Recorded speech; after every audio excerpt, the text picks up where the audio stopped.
This game was disappointing for many fans, not only for the fact that it seemed like the Fever had this one in the bag, but they kind of gave it away at the end of the game, but also because it seemed like there was something off with this Fever team. They didn't have the same energy and spark that we all know and love. So many fans are asking, what is going? The solution to the Indiana Fever's problems. Hear me out. This is what we got to do. We got to put Caitlin Clark off ball. We need to run a motion offense. So when the defense takes away what Caitlin Clark does best, we have other players that can still perform. So when she does have bad games, we're not completely dead in the water. I think that is the best way to move forward with this Indiana Fever team. 17 over the past few games.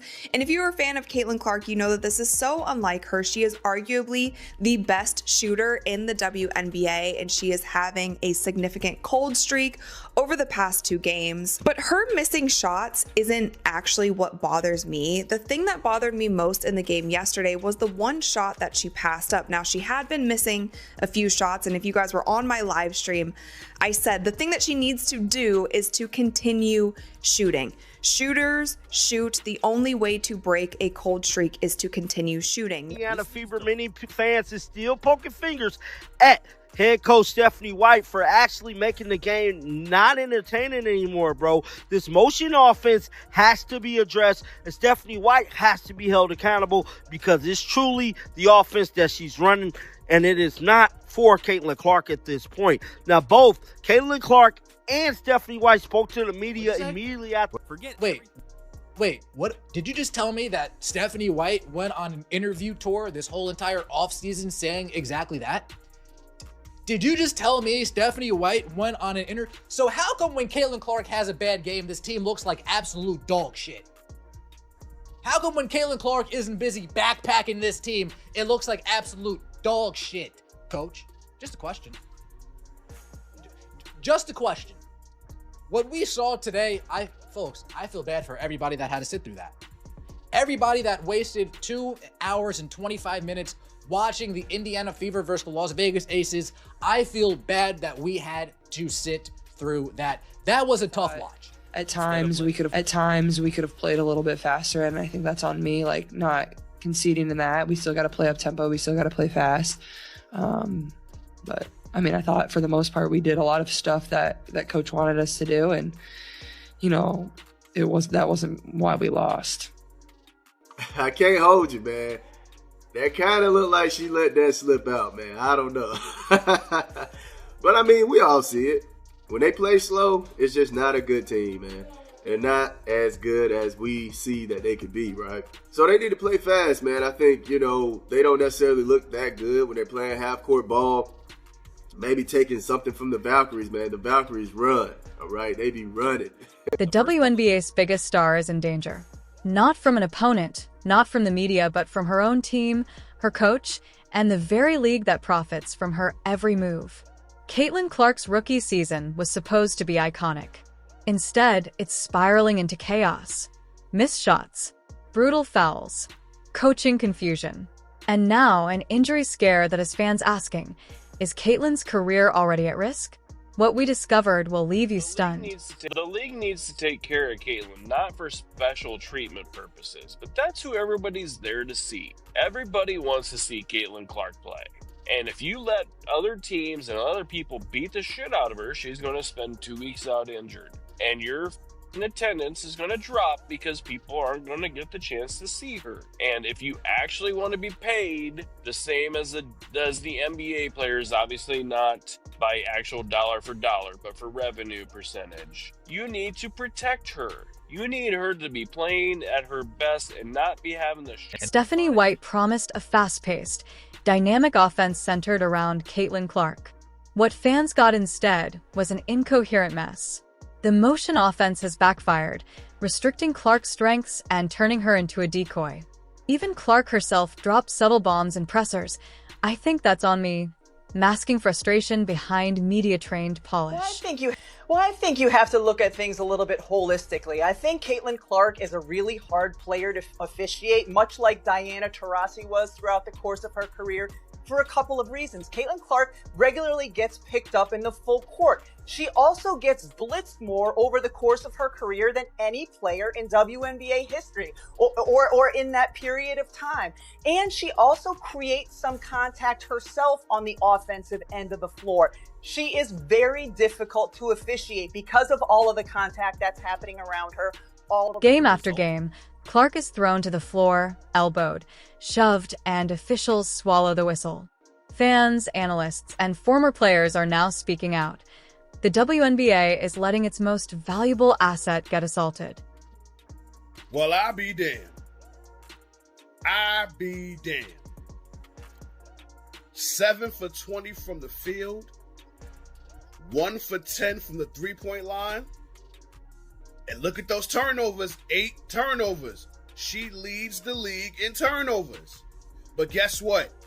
Her Clarkies are only going to be impressed, and they're going to brag about the 19 points and 10 assists. Me personally, I'm all about efficiency. I'm concerned about those last 3, them turnovers, which she leads the league in turnovers. She is shooting horrible from the field.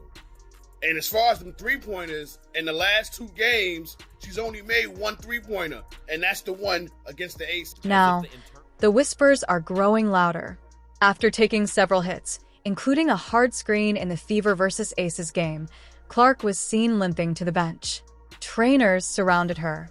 She played on, but her movement wasn't the same. Slow, brutal, soul-sucking drain wrapped in a glossy WNBA logo. That Indiana Fever would try to be that team that runs you off the floor, that hustles. I felt like they were the deepest team. Like, looking at the roster, man, they actually have some players that could run the floor. And I'm just like, dang, bro, it's really crazy to see that they're not really trying to run the floor like I would expect them to. And also using Michaela Timpson. Like, that is some young pair of legs, man. You should be using Michaela Timpson to help you run the floor, play lockdown defense, hustle defense, winning the 50-50 balls. You need young legs to do that, man. Behind the scenes, the tension is undeniable.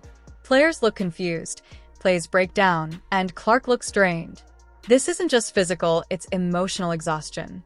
The joy she once played with, fading fast. This is a regular season game. There's no player that's going to be that depressed about a loss. The emotion that she's having right now, that's emotion that you have when you lose a championship. But they didn't lose a championship.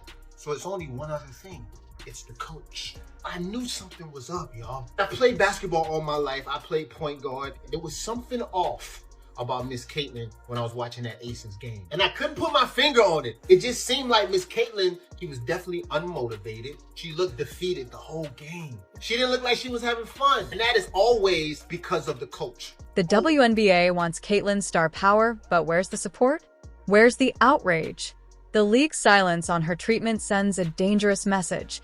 Ratings matter, but her health doesn't. Any professional athlete or any ball player is not having fun on the field because this is the game they love. They've been loving this since they was a kid. Because the only reason a player is not having a good time playing the game that they love is because the coach is trying to put shackles on them, trying to control them too much. With a player like Caitlin, you gotta let them loose. This is something that Steve Kerr had to realize when he was dealing with Steph. Steph was shooting all them logo threes. He was shooting all the shots early in the shot clock. Steve Kerr would shake his head. He'd be like, oh, what are you doing? But after a while, he had to let this player do his thing. Bro, that was the first time I ever seen Caitlin Clark walk the ball down the court. And I'm not— While many support her, critics are growing louder.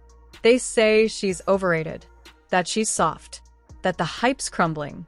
But they're missing the bigger picture. She's being sabotaged by the very system built around her. I don't think Stephanie White is like a fan of Caitlin's demon time and, her getting all riled up and pumping up the crowd. I don't think she's a fan of that shit. Some coaches, they don't like that shit. For example, when Allen Iverson came into the league, him and Larry Brown did not get along because Larry Brown used to tell him to tone it down and not be himself and stuff like that. But I think that's what's going on with this team right now. Because when I was watching that game, man, it just did not feel right. Like, she just looked like she was just so sad about playing. It felt like she was being forced to play a certain type of way. With the system collapsing and her health at risk, many are asking, is it time for a change? A new coach? A new team? Or could this be the fire that fuels her next evolution? She was brought here to save the WNBA. But who's saving her? If things don't change, and fast, Caitlin Clark's story could shift from legend to tragedy. Because in this league, even stars can be sacrificed. Forget everything you know about Caitlin Clark's rookie struggles. This isn't just about cold shooting streaks or rookie jitters. This is about a superstar being torn down by her own team, by the league, and by a growing storm of hostility. And now, with a lingering injury, fans are left asking, is Caitlin Clark's career already at risk? Caitlin Clark was promised a system built around her.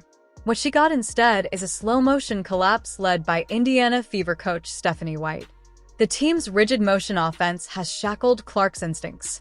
Her own post-game words, "I think that's on me," barely disguise the plea for a better system. The WNBA courts have become battlegrounds. Opponents are throwing elbows, pushing, hacking, and targeting Clark with impunity. And officials? Silent. She's getting mauled nightly, with no protection in sight. It finally happened. After a brutal screen and a hard fall, Clark was seen limping, grabbing her hip and wincing in pain. The league's worst fear is no longer hypothetical. Clark is visibly drained. The joy, the swagger, the electric confidence, it's fading. Every post-game presser, every slow walk to the bench screams the same thing. She's not okay. This isn't just tough defense, it's vendetta. Other players are going out of their way to humiliate her. They're not just trying to stop her, they're trying to break her. Stephanie White now faces the same crossroads every coach of a generational star faces. Be Steve Kerr or be Larry Brown.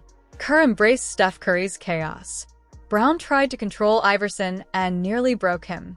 Right now, White is choosing the latter. The biggest betrayal? The WNBA itself. Clark's face is on every banner. Her jersey leads sales. But when it's time to protect her, to speak up, to lead, they're silent. They profit off the pain. And the fans know it. From Gino Orima's cold criticism to social media warriors attacking her every move, Clark is under siege. And it's coming from legends, rivals, fans, even her own locker room. So what's next? If Indiana won't adapt, if Stephanie White won't evolve, if the league won't protect her, then Clark may need to make the hardest decision of all. Leave. Not out of weakness, but for survival. She was brought here to change the league. But if this continues, we won't witness her greatness, we'll mourn what could have been. This isn't just a slump. This is a system failure. And if nobody changes it, we'll watch a legend disappear before our eyes. If you believe Caitlin Clark deserves better, hit like. Drop a comment with your thoughts, and subscribe for more truth they don't want you to hear. Clark night ended with 4 of 10 shooting, 12 points.